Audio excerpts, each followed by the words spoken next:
Salí de casa como cualquier otro día. No había prisa, no había nervios, no había esa sensación rara que uno tiene cuando sabe que algo importante está por pasar. Me puse la chaqueta con calma, revisé que llevara los documentos en el bolsillo interior y cerré la puerta sin mirar atrás. El sol estaba alto, la calle tranquila, y por un momento pensé que quizá ese día sería incluso mejor que los anteriores. No iba a hacer nada complicado. Solo tenía que ir al banco, firmar unos papeles y volver. Un trámite, eso fue lo que pensé. Nada más que un trámite. Mientras caminaba, repasé mentalmente lo que iba a decir si me preguntaban algo. Siempre había sido así conmigo, ordenado, previsor, cuidadoso. Durante años me aseguré de no depender de nadie para estas cosas. Nunca me gustó que otros hablaran por mí, ni que tomaran decisiones en mi nombre. Tal vez por eso jamás se me pasó por la cabeza que aquel día alguien pudiera decirme que yo ya no podía decidir. Entré al banco empujando la puerta de vidrio como lo había hecho tantas veces antes. El sonido fue el mismo, el aire acondicionado igual de frío, el murmullo constante de voces bajas y teclados.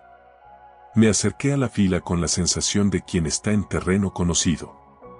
Conocía ese lugar.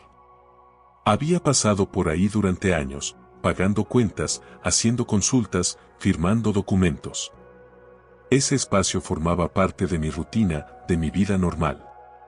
Nada indicaba que algo estuviera fuera de lugar. Mientras esperaba, observé a la gente delante de mí. Una mujer revisaba su teléfono, un hombre discutía en voz baja con una empleada, alguien más se quejaba del tiempo de espera.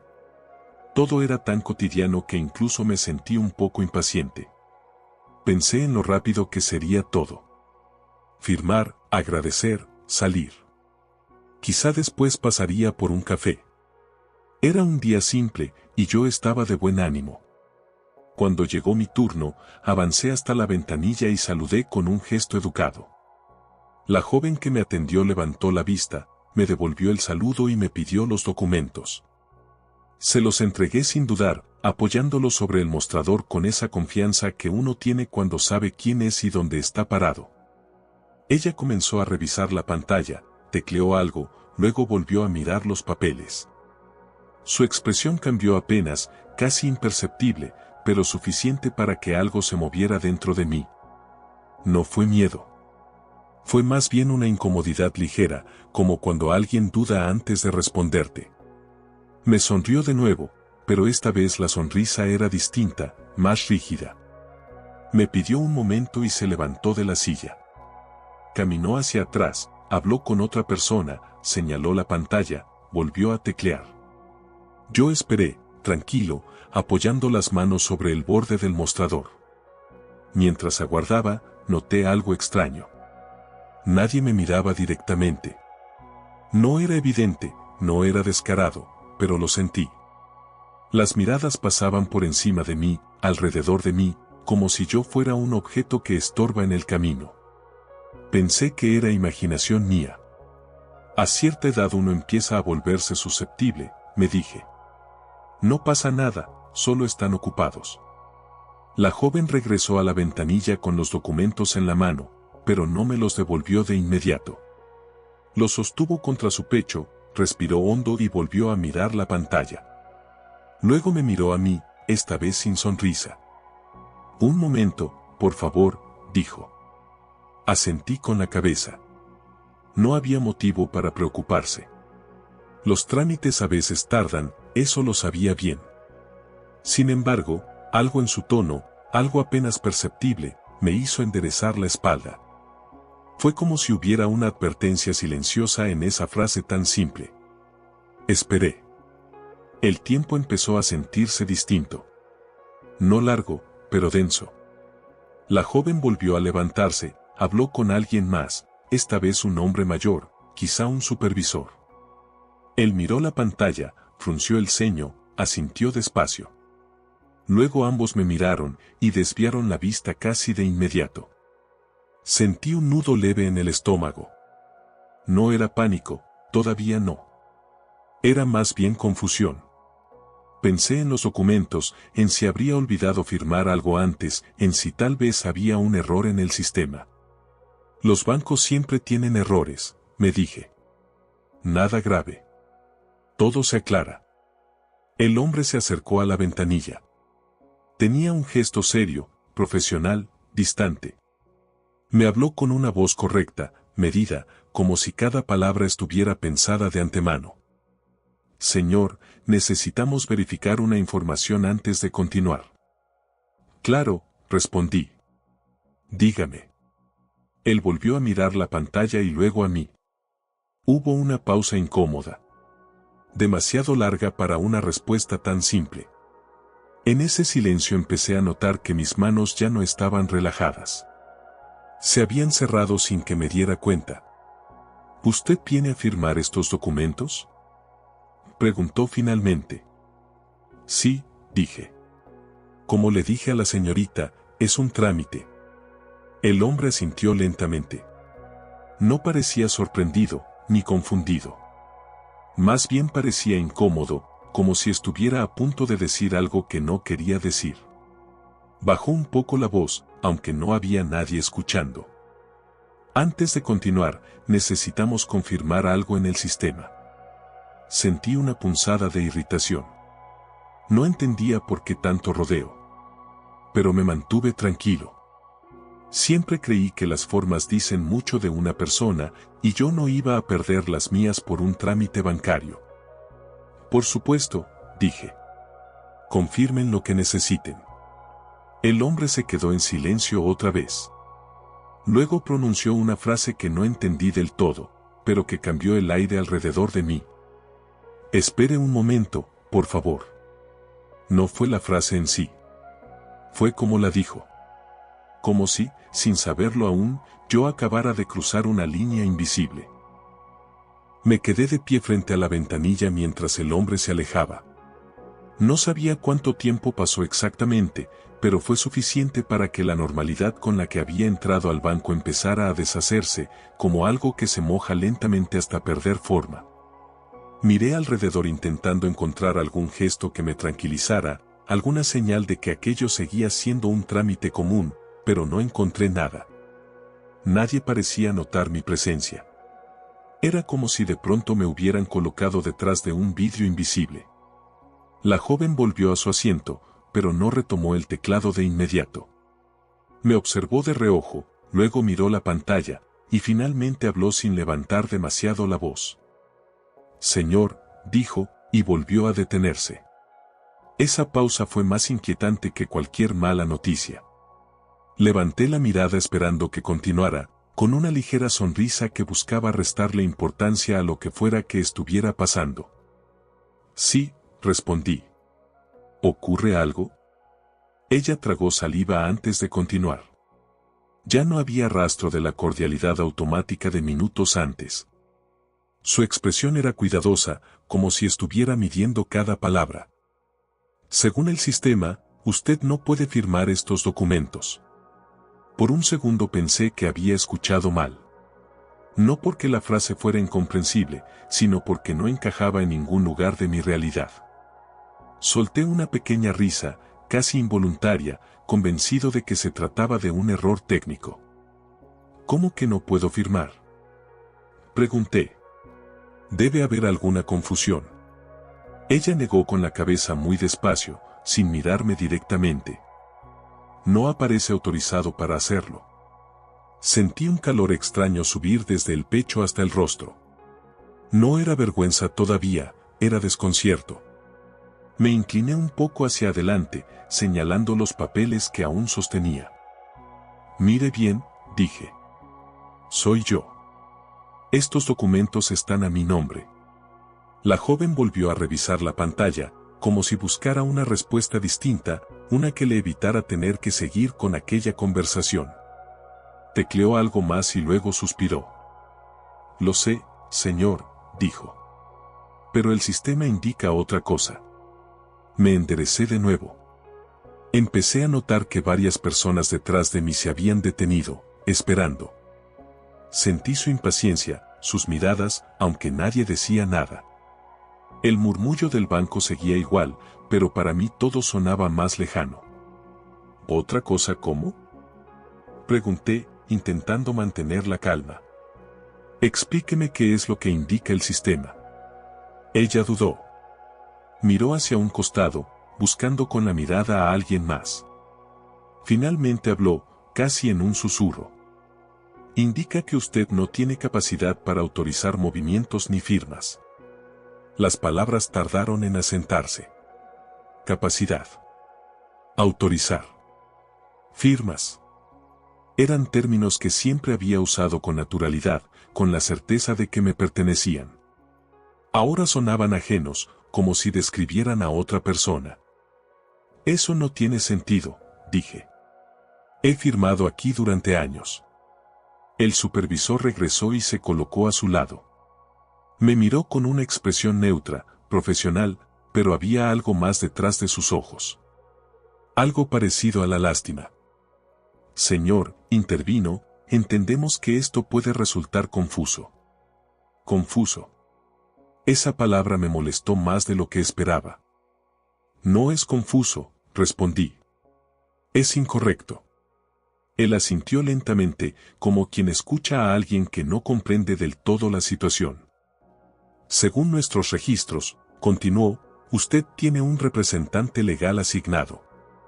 Sentí que el suelo se movía ligeramente bajo mis pies. No mucho, solo lo suficiente para que mi cuerpo reaccionara antes que mi mente. ¿Un qué? Pregunté. El hombre bajó la voz aún más. Un tutor legal. El banco siguió funcionando a mi alrededor, pero yo dejé de escucharlo. Tutor. Legal. Dos palabras que nunca imaginé escuchar dirigidas hacia mí. Abrí la boca para decir algo, cualquier cosa, pero no salió nada. La joven colocó los documentos sobre el mostrador, esta vez más lejos de mí. Por protocolo, dijo, no podemos entregárselos.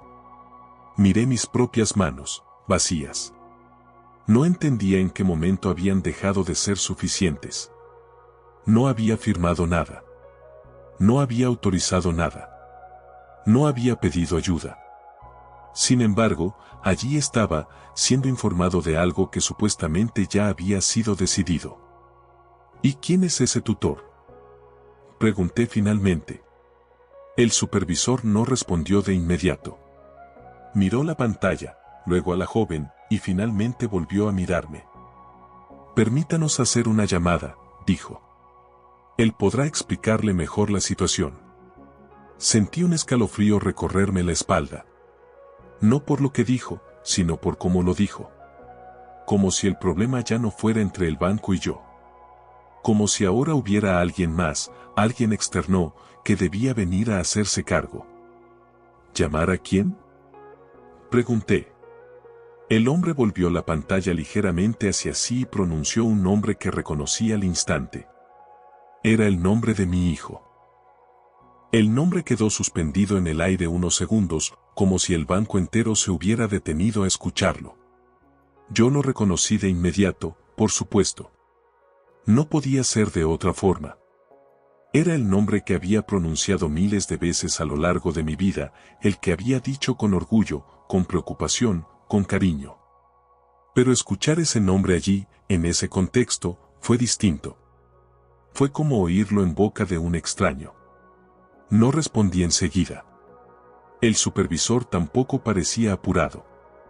Era como si ambos supiéramos que, una vez que hablara, nada volvería a sentirse normal. La joven detrás de la ventanilla evitaba mirarme directamente. Se concentraba en ordenar papeles que ya estaban ordenados, en mover el mouse sin necesidad, en cualquier cosa que no fuera mi rostro. Debe haber un error, dije al fin. Mi hijo no tiene nada que ver con esto. El supervisor inclinó un poco la cabeza, no en señal de acuerdo, sino de paciencia. Entendemos su preocupación, señor, respondió. Pero él figura como su representante legal. Esa frase me atravesó con una mezcla extraña de incredulidad y vergüenza. Representante legal. Como si yo no pudiera representarme a mí mismo. Como si ya no fuera suficiente estar de pie, hablar con claridad, entender cada palabra que se decía frente a mí. Yo estoy aquí, dije, señalándome el pecho. Puedo hablar. Puedo decidir. Nadie respondió a eso. No porque no me hubieran escuchado, sino porque, para ellos, ya no importaba. La conversación había cambiado de eje sin pedirme permiso. Yo ya no era el centro del asunto. El supervisor hizo un gesto con la mano, indicándome que me apartara un poco de la ventanilla. No fue brusco, ni autoritario. Fue peor, fue amable. Ese tipo de amabilidad que se usa con alguien que necesita ser guiado. Si gusta, puede tomar asiento mientras realizamos la llamada, dijo. Miré alrededor buscando una silla libre. Había varias, alineadas contra la pared. Me senté lentamente, sintiendo que cada paso era una especie de retroceso. Desde allí podía ver la ventanilla, pero ya no era parte de ella. Era un espectador de mi propio trámite. Desde la silla, observé cómo hablaban entre ellos en voz baja. A veces miraban la pantalla, a veces los documentos, a veces hacia mí. Cada vez que sus ojos se cruzaban con los míos, se desviaban rápido, como si el contacto visual fuera incómodo. Yo no entendía por qué. No había gritado, no había insultado a nadie, no había perdido el control. Y sin embargo, me trataban como si pudiera hacerlo en cualquier momento. Pensé en el hospital. En aquella vez que estuve internado unos días, nada grave, solo una observación por precaución. Recordé las luces blancas, el olor a desinfectante, las preguntas repetidas de los médicos. Todo había sido claro, sencillo. Me habían dado el alta sin problemas. Nunca imaginé que algo de eso pudiera usarse para quitarme la voz. La joven se acercó con una hoja en la mano, pero no me la entregó. Me la mostró desde lejos, como si fuera algo delicado. Es solo para confirmar algunos datos, dijo. Déjeme verla, respondí, estirando la mano. Ella dudó, miró al supervisor, y finalmente negó con la cabeza. No puedo, señor. Esa negativa fue pequeña, casi insignificante, pero dolió más que las anteriores. No poder ver. No poder tocar. No poder decidir. Era como si, en cuestión de minutos, me hubieran ido retirando cosas una por una, sin explicaciones claras, sin preguntas. Me quedé sentado, con las manos sobre las rodillas, esperando. Escuché el tono del teléfono cuando comenzaron la llamada. No escuché la conversación, solo fragmentos, confirmaciones, fechas, números. El nombre de mi hijo volvió a aparecer varias veces, cada vez con más naturalidad, como si siempre hubiera pertenecido a ese lugar. Sentí algo apretarme el pecho, pero respiré hondo. Me repetí que debía mantener la calma, que todo se aclararía cuando él llegara. Él me conoce, pensé. Sabe quién soy. Sabe que puedo decidir. Pero mientras pensaba eso, una duda incómoda empezó a abrirse paso. No sobre el banco, ni sobre el sistema. Una duda distinta, más dolorosa, que no quise nombrar en ese momento. El supervisor colgó el teléfono y se acercó a mí. Su voz fue baja, casi confidencial. Ya viene en camino, dijo. Es mejor que hable con usted directamente. Asentí en silencio. No porque estuviera de acuerdo, sino porque ya no sabía qué otra cosa hacer. Me quedé sentado allí, esperando a mi propio hijo, mientras entendía, poco a poco, que algo había cambiado sin que yo lo supiera. No tardó mucho en llegar. Lo supe antes de verlo. Hay sonidos que uno reconoce sin pensarlo, como los pasos de alguien cercano. Escuché el golpeteo firme de unos zapatos que avanzaban con seguridad, sin dudar, sin detenerse. No eran pasos de alguien nervioso ni apurado. Eran pasos de quien sabe exactamente a dónde va. Cuando levanté la vista, ahí estaba. Mi hijo. Vestía bien.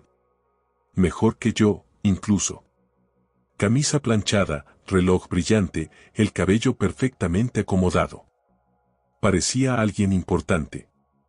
Alguien acostumbrado a que lo escuchen. Nuestros ojos se cruzaron apenas un segundo. Lo suficiente para que yo buscara en su rostro alguna señal de alivio, de complicidad, de ya estoy aquí, papá. No encontré nada de eso.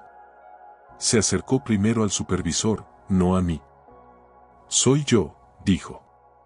Me llamaron. El supervisor asintió y le extendió la mano. Se saludaron como dos adultos que se reconocen en el mismo nivel. Luego le explicó la situación en pocas palabras.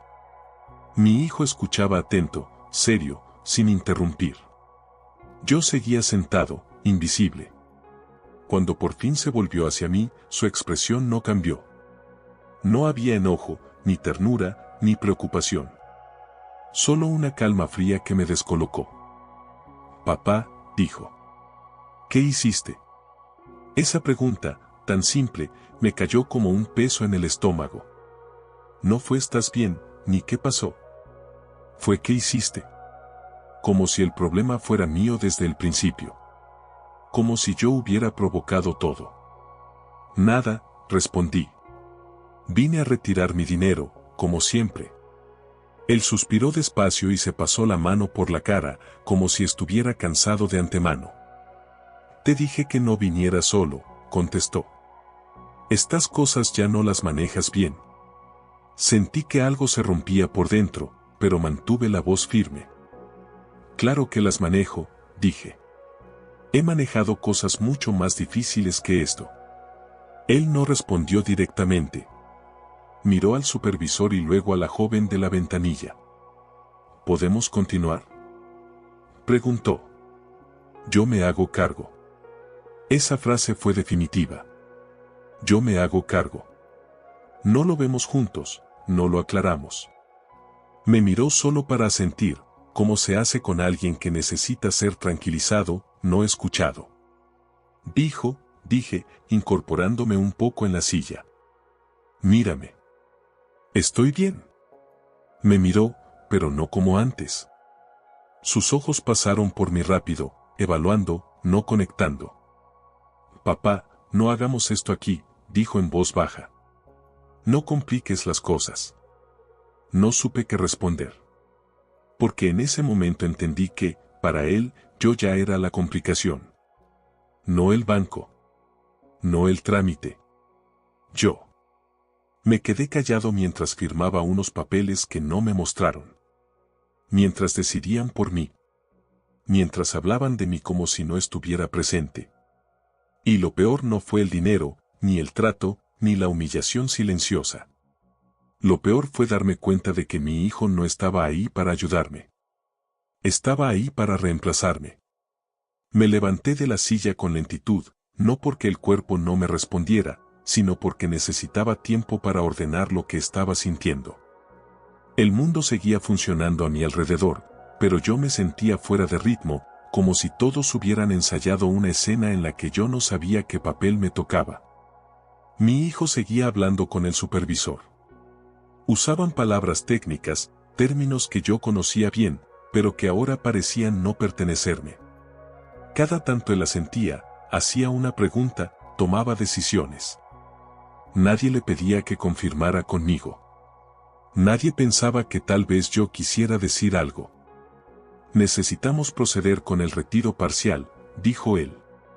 Solo lo necesario. Lo necesario. No preguntó qué consideraba yo necesario. Simplemente lo definió. Por supuesto, respondió el supervisor. Como tutor legal, usted puede autorizarlo. Esa frase me golpeó con más fuerza que todas las anteriores. Tutor legal. Ya no era una suposición, ni un término administrativo. Era una realidad pronunciada en voz alta, con total naturalidad. Sentí que algo me bajaba desde el pecho hasta el estómago, como si me hubieran vaciado por dentro. ¿Desde cuándo?, pregunté, sin darme cuenta de que había hablado en voz alta. Ambos se quedaron en silencio. Mi hijo me miró por primera vez con algo parecido a impaciencia. Desde hace unos meses, respondió. Ya lo hablamos. Negué con la cabeza. No, no lo habíamos hablado. Nunca. Tal vez él lo había dicho alguna vez, entre comentarios sueltos, entre frases que yo no tomé en serio. Pero hablar no era eso. Hablar era mirarse a los ojos y decidir juntos. Yo no firmé nada, dije. No te autoricé. El supervisor aclaró la garganta, incómodo. Señor, intervino, los documentos están en regla. Fueron firmados durante su última hospitalización. Hospitalización. La palabra volvió a traerme imágenes que prefería no recordar. La camilla, el suero, las preguntas repetidas. Yo había confiado. Siempre confié. Cerré los ojos un instante, intentando mantener la compostura. Eso fue solo una observación, dije. Estaba consciente. Mi hijo desvió la mirada. Estabas confundido, dijo. Los médicos dijeron que era mejor así. Me quedé mirándolo, buscando en su rostro algún rastro de duda, de culpa, de algo humano. No encontré nada. Solo vi determinación. Seguridad. La tranquilidad de quien cree estar haciendo lo correcto, incluso si eso implica borrar al otro. La joven de la ventanilla me extendió un vaso con agua. Lo tomé por reflejo, pero no bebí. Mis manos temblaban apenas. Nadie parecía notarlo. O tal vez sí, y eso confirmaba lo que ya habían decidido sobre mí. ¿Puedo ver los documentos? Pregunté una vez más. Mi hijo negó con la cabeza antes de que alguien más pudiera responder. No hace falta, papá, dijo. Confía en mí. Esa frase, dicha con tono suave, fue la más cruel de todas. Porque durante años, eso había sido exactamente lo que yo había hecho. Confiar. Me apoyé en el mostrador para no perder el equilibrio. El banco, que siempre había sido un lugar neutro, se había transformado en un escenario donde yo ya no tenía voz. Miré alrededor buscando alguna salida, alguna forma de recuperar el control, pero no había nada. Todo estaba decidido. El supervisor terminó de imprimir unos papeles y se los entregó a mi hijo. Si necesita algo más, estamos a su disposición, dijo. A él. No a mí. Mi hijo guardó los documentos en su portafolio y se volvió hacia mí. Vamos, dijo. Ya está. Lo seguí hacia la salida sin discutir. No porque estuviera de acuerdo, sino porque entendí que discutir allí solo confirmaría lo que ellos ya creían. Al cruzar la puerta de vidrio, sentí el aire de la calle golpearme el rostro. Y fue entonces, ya afuera, cuando comprendí algo que me heló la sangre. No solo habían decidido por mí. Habían decidido quién yo era. Caminamos unos metros en silencio. Yo a su lado, el medio paso delante, marcando el ritmo sin darse cuenta. No me ofreció el brazo, no me preguntó si estaba bien, no disminuyó el paso. Era un gesto pequeño, casi imperceptible, pero decía más que cualquier discurso. Ya no caminábamos juntos. Yo lo seguía. Tenemos que hablar, dije finalmente. Se detuvo de golpe y suspiró, como si hubiera estado esperando esa frase. Después, respondió. No aquí. No, dije. Ahora. Me miró con fastidio, pero aceptó. Nos apartamos un poco del flujo de gente. El ruido de la calle llenó el espacio que dejó el silencio entre nosotros. Explícame, continué. Explícame cuando decidiste que yo ya no podía decidir. Su rostro se tensó apenas. Bajó la mirada un segundo antes de volver a clavarla en mí. No fue así, dijo. No lo hicimos para hacerte daño. No lo hicimos. Esa forma de hablar, en plural, me dejó claro que no estaba solo en esto. Pensé en llamadas que no escuché, en conversaciones que no me incluyeron, en decisiones tomadas a mis espaldas. ¿Quién más? Pregunté. No respondió de inmediato. Se acomodó el reloj en la muñeca, un gesto automático que reconocí. Siempre hacía eso cuando estaba nervioso. Los médicos, dijo. El abogado. Yo. ¿Y yo? Pregunté. ¿En qué momento conté yo? Desvió la mirada hacia la calle, evitando mis ojos. Estabas débil, respondió. Confundido. No eras tú. Esa frase me dolió más de lo que esperaba. No eras tú. Como si mi identidad pudiera desaparecer por unos días y no mereciera ser recuperada. Yo recuerdo todo, dije. Recuerdo ese hospital. Recuerdo las preguntas. Recuerdo haber firmado papeles sin que nadie me explicara nada. Firmaste, dijo. Eso es lo que importa. Firmé confiando, respondí. No entregando mi vida. El silencio volvió a caer entre nosotros. Esta vez fue pesado, espeso. Él se pasó la mano por el cabello y respiró hondo. Mira, dijo. Tenías cuentas sin revisar, decisiones pendientes. Alguien tenía que hacerse cargo. ¿Alguien? Repetí. ¿O tú? No respondió. Y no necesitaba hacerlo. ¿Sabes qué es lo que más duele? Continué. Que no me lo dijeras. Que no me miraras a los ojos. Su expresión cambió por un instante. Algo parecido a la culpa cruzó su rostro, pero desapareció rápido. Pensé que sería más fácil así, dijo. Para todos. Para todos. Otra vez ese plural que me borraba. Caminamos de nuevo. Esta vez yo iba más lento, no por el cuerpo, sino porque cada paso pesaba. Mientras avanzábamos, empecé a recordar cosas que antes no había querido ver. Comentarios sueltos, decisiones pequeñas que ya no tomaba. La vez que me dijo que no manejara, la vez que habló por mí en una reunión, la vez que me pidió que no firmara nada por ahora. No había sido de golpe. Había sido progresivo. Silencioso. Y yo, confiando, no lo vi venir. ¿Qué dice exactamente ese documento? Pregunté. Lo necesario, respondió. Nada más. Esa respuesta lo dijo todo. ¿Lo necesario para quién? Para él. Para el sistema. Para un mundo en el que yo ya no encajaba. Llegamos a su auto. Abrió la puerta del acompañante y me indicó que subiera. No me preguntó. Me indicó. Me senté en silencio. Mientras él arrancaba, miré mis manos apoyadas sobre las piernas. Seguían siendo las mismas. Fuertes. Capaces. Pero ya no eran suficientes para el mundo que acababa de descubrir. Y en ese momento, mientras el auto se alejaba del banco, entendí que la verdadera batalla no había ocurrido allí dentro. Apenas estaba empezando. El trayecto en el auto se me hizo más largo de lo habitual. No porque el camino hubiera cambiado, sino porque yo ya no era el mismo que había entrado al banco esa mañana. Miraba por la ventana sin ver realmente lo que pasaba afuera. Las calles, los semáforos, la gente cruzando, todo parecía formar parte de otra vida, una en la que yo todavía tenía un lugar claro.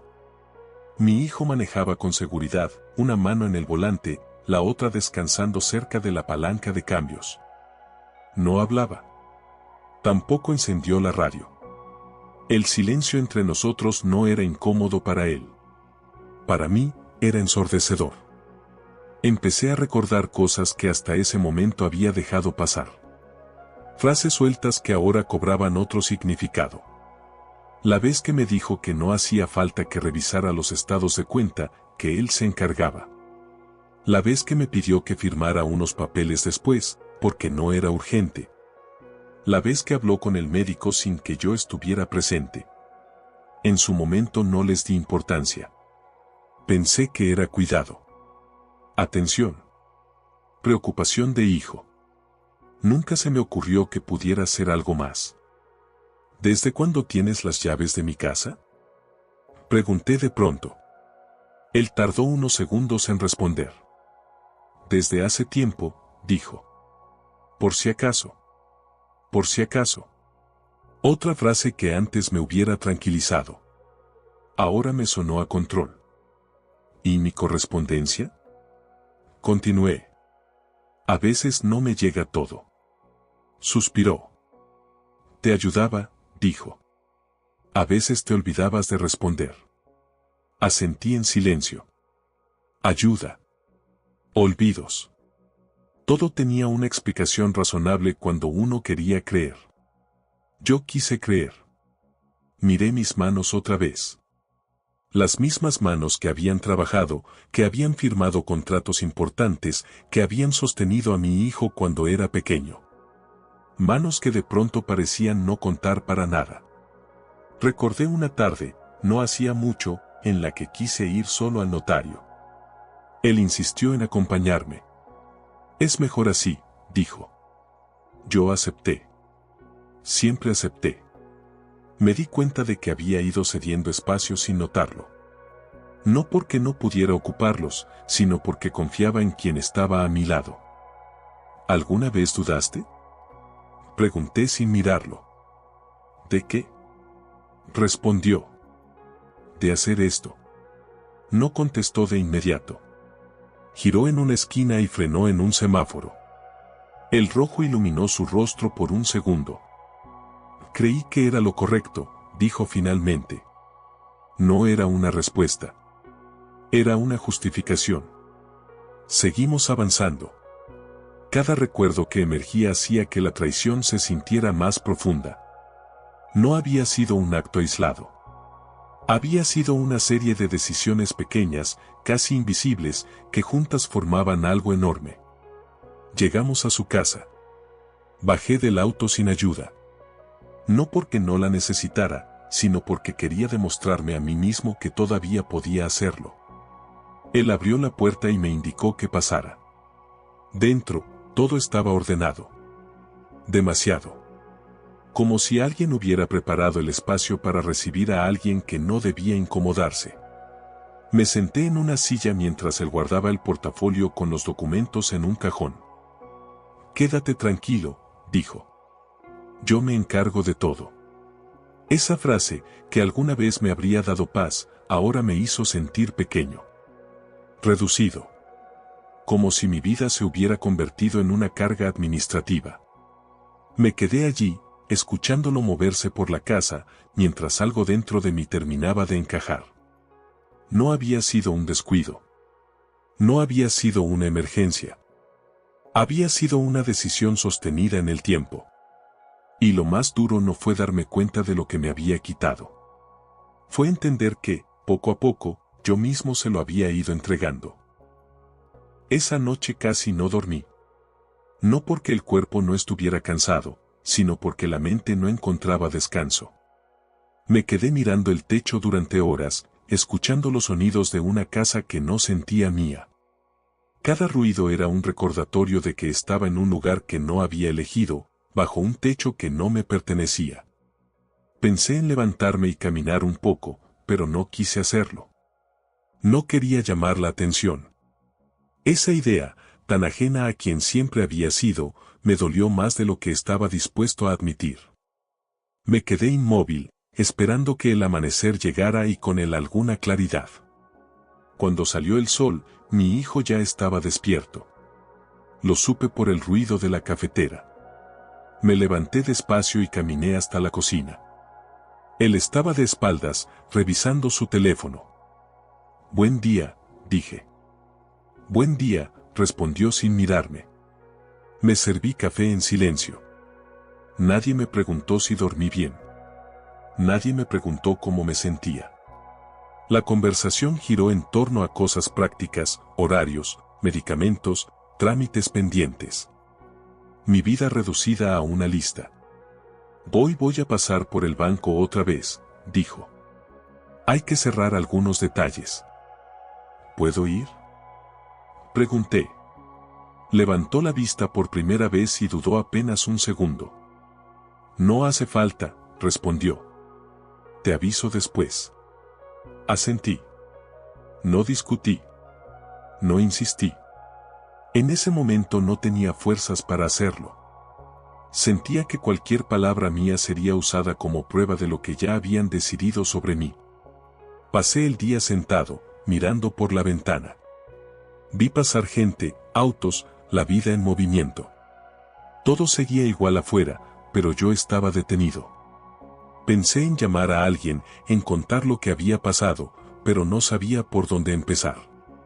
¿Cómo explicas que tu propio hijo te ha quitado la voz sin que suene absurdo? Por la tarde regresó con más papeles. Los dejó sobre la mesa sin mostrármelos. Todo está en orden, dijo. No te preocupes. No te preocupes. Como si preocuparse fuera una elección.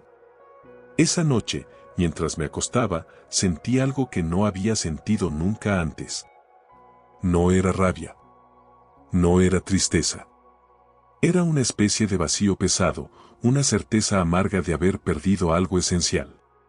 No solo control sobre mis cosas, sino control sobre cómo era visto. Me di cuenta de que, para el mundo, yo ya no era alguien que decide. Era alguien de quien se decide. Y esa idea me aplastó más que cualquier documento. Me quedé despierto largo rato, respirando despacio, escuchando mi propio corazón.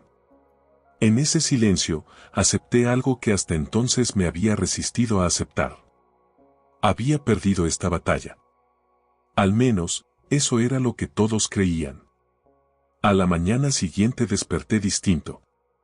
No mejor, no más fuerte, pero sí más atento. Algo en mí había dejado de resistirse y había empezado a observar. Ya no buscaba justicia inmediata ni explicaciones. Buscaba entender el terreno en el que me habían colocado. Mi hijo se movía por la casa con naturalidad, hablando por teléfono, revisando papeles, tomando decisiones. Yo lo miraba sin que se diera cuenta. Escuchaba las palabras que usaba, la forma en que se expresaba, los detalles que daba por sentados. Empecé a notar que no todo era tan sólido como parecía. El abogado dijo que no se puede hacer todavía, lo oí decir en una llamada. Hay que esperar. Esperar. Esa palabra se me quedó grabada. Más tarde, cuando colgó, fingí indiferencia. ¿Esperar qué? Pregunté, como quien no entiende del todo. Nada que te preocupe, respondió. Son formalidades. Formalidades. Otra vez palabras grandes para esconder fragilidad. Pasé los días siguientes haciendo lo que todos esperaban de mí. Seguí rutinas, asentí, guardé silencio. No contradije. No discutí. Cada gesto de obediencia reforzaba la idea de que yo estaba derrotado. Y eso me convenía. Empecé a recordar cosas que antes había olvidado. No emociones, sino detalles. Fechas. Conversaciones. Firmas. Recordé que nunca me habían explicado claramente el alcance de lo que firmé en el hospital. Recordé que nadie me leyó nada en voz alta. Recordé que todo había sido rápido, apurado. Una tarde, mientras mi hijo no estaba, revisé una carpeta vieja que aún conservaba conmigo. No sabía exactamente qué buscaba, pero sabía que tenía que mirar. Entre papeles amarillentos encontré copias, documentos que había guardado por costumbre, no por desconfianza. Entre ellos, una hoja doblada que reconocí de inmediato. Era una copia. No sabía si era importante. No sabía si servía para algo. Pero la guardé en el bolsillo con cuidado, como si fuera algo frágil. Esa noche, durante la cena, mi hijo habló con seguridad sobre el futuro. Sobre lo que haríamos, sobre lo que convendría. Yo lo escuché en silencio. Por dentro, algo había cambiado. Ya no me sentía vacío. Me sentía concentrado. Entendí que no necesitaba recuperar todo de inmediato. No necesitaba gritar ni denunciar. Solo necesitaba tiempo y paciencia. El mismo tiempo que ellos habían usado para apartarme. Cuando me fui a acostar, no sentí derrota. Sentí algo nuevo, algo que no había sentido desde antes de entrar al banco. claridad. Y supe, con una certeza tranquila, que mi silencio empezaba a incomodarlos más de lo que jamás lo harían mis palabras. Los días comenzaron a parecerse entre sí, pero yo ya no los vivía igual. Mientras todos pensaban que me estaba apagando, en realidad estaba reuniendo piezas. Observaba horarios, escuchaba llamadas, memorizaba nombres que antes no me interesaban. Nadie sospecha de quien ya consideran vencido. Una mañana, mi hijo salió apresurado. Olvidó su teléfono sobre la mesa. Lo miré durante varios minutos antes de tocarlo. No quería cruzar una línea innecesaria. Pero algo me decía que ese descuido no era casualidad, era una oportunidad. No revisé mensajes. No abrí nada. Solo vi una notificación en la pantalla bloqueada. Un nombre que reconocí. El mismo del banco. El mismo de la primera conversación incómoda. Cuando regresó, notó el teléfono en su lugar. Pensé que lo había perdido, dijo. Estaba aquí, respondí con calma. Sonó varias veces. Me miró con atención, como si por primera vez dudara de la imagen que tenía de mí. ¿Quién llamaba? Preguntó. No sé, dije. No contesté. No era mentira. Tampoco era toda la verdad. Ese día, mientras él hacía trámites, me pidió que lo acompañara a una cita médica. Acepté. En la sala de espera, escuché a la enfermera mencionar mi nombre completo y agregar algo más, casi sin darse cuenta. Y el responsable legal ya firmó. Sentí un golpe seco en el pecho. Responsable legal. Nadie me había dicho eso con esas palabras. ¿Qué significa eso? Pregunté. La enfermera dudó. Su hijo se encarga de los consentimientos, respondió. Es lo que figura en el sistema. El sistema. Siempre el sistema. Mi hijo apareció justo entonces y cambió de tema con rapidez. Yo no insistí. No ahí. No todavía. Esa noche, mientras él dormía, me senté en la mesa con una hoja en blanco. Empecé a escribir nombres, fechas, lugares. No como un reclamo, sino como un mapa. Cada dato encajaba con otro. Cada silencio tenía una razón. No necesitaba demostrar que me habían hecho daño. Eso era evidente. Necesitaba demostrar que se habían equivocado en el procedimiento.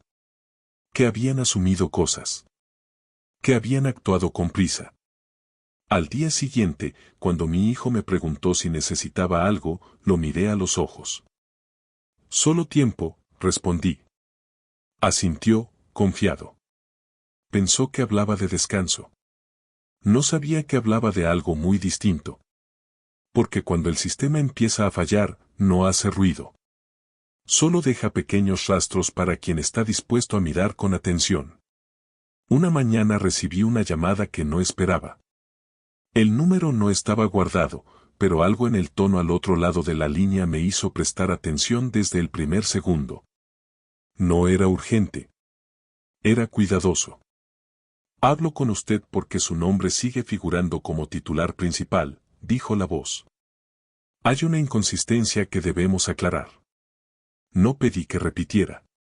No fingí confusión. Solo escuché. Quedamos en vernos 2 días después, en una oficina pequeña, lejos de las ventanillas y los pasillos llenos. No le dije nada a mi hijo. No por miedo, sino porque ya no era necesario pedir permiso. El día de la cita salí solo. Caminé despacio, pero firme. Nadie me detuvo. Nadie me preguntó a dónde iba. Me di cuenta de que el control que creían tener dependía, en gran parte, de mi propia inmovilidad. La oficina era sencilla. Una mesa, 2 sillas, una carpeta abierta. El hombre que me recibió habló con cuidado, como quien no quiere equivocarse. Usted firmó, dijo, pero no consta que se le haya explicado el alcance total. Asentí. Eso pensé, respondí. Revisamos documentos. Fechas que no coincidían. Autorizaciones incompletas. Faltaban pasos que el sistema exige, aunque muchos prefieran ignorarlos cuando todo parece resuelto. Esto no es tan simple como pensábamos, admitió. No sentí triunfo. Sentí alivio. Cuando regresé a casa, mi hijo estaba inquieto. Lo noté apenas entré. Me preguntó dónde había estado. Haciendo una consulta, dije. ¿Con quién? Insistió. Con alguien que necesitaba escucharme, respondí. No gritó. No se enojó. Eso fue lo que más me confirmó que algo se había movido. La seguridad había dado paso a la duda. Esa noche, por primera vez, discutimos. No a los gritos. Con frases cortas, tensas. Él hablaba de protección. Yo hablaba de consentimiento. Él hablaba de responsabilidad.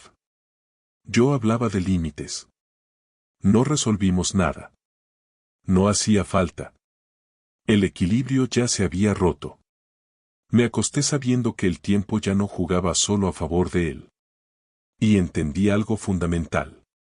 Cuando alguien te quita la voz, no siempre lo hace porque es más fuerte. A veces lo hace porque cree que nunca la vas a recuperar. A partir de ese día, todo cambió sin que nadie lo dijera en voz alta. Mi hijo empezó a medir sus palabras. Ya no hablaba de decisiones tomadas, sino de posibilidades. Ya no afirmaba, preguntaba. No porque quisiera escucharme, sino porque necesitaba saber cuánto sabía yo. Lo observé cometer pequeños errores. Contradecirse. Olvidar lo que había dicho antes. La seguridad que antes lo envolvía empezó a resquebrajarse. Yo, en cambio, hablaba menos que nunca. Aprendí que el silencio, cuando está cargado de intención, pesa más que cualquier acusación. Recibí otra llamada. Esta vez fue más directa. Me pidieron que confirmara si estaba dispuesto a revisar formalmente todo el proceso. No respondí de inmediato. Pedí tiempo. No porque dudara, sino porque entendí que ahora yo marcaba el ritmo. Esa noche, mientras cenábamos, mi hijo dejó los cubiertos sobre la mesa. Tenemos que hablar, dijo. Asentí. Habló de miedo. De carga. De no haber sabido qué hacer. No lo interrumpí. Lo dejé decirlo todo. Cuando terminó, lo miré con calma. El problema, le dije, no fue que decidieras ayudarme. El problema fue que decidiste por mí. No respondió. Por primera vez desde que todo comenzó, vi algo distinto en su rostro. No desafío. No autoridad. Culpa. Los días siguientes fueron lentos. Reuniones. Firmas nuevas. Correcciones. Nadie levantó la voz.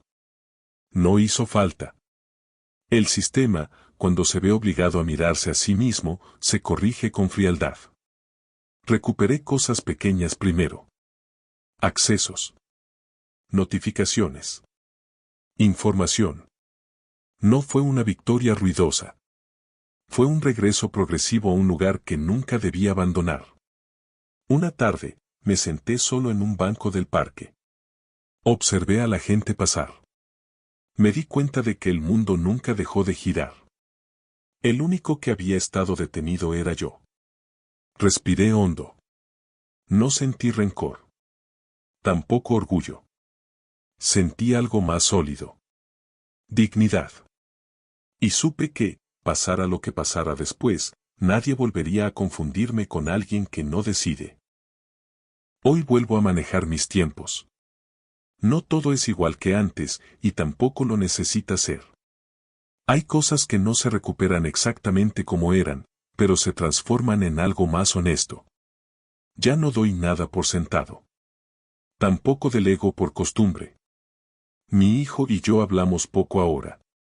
No porque haya distancia, sino porque aprendimos que algunas palabras, cuando se usan mal, rompen más de lo que unen. Nos tratamos con respeto.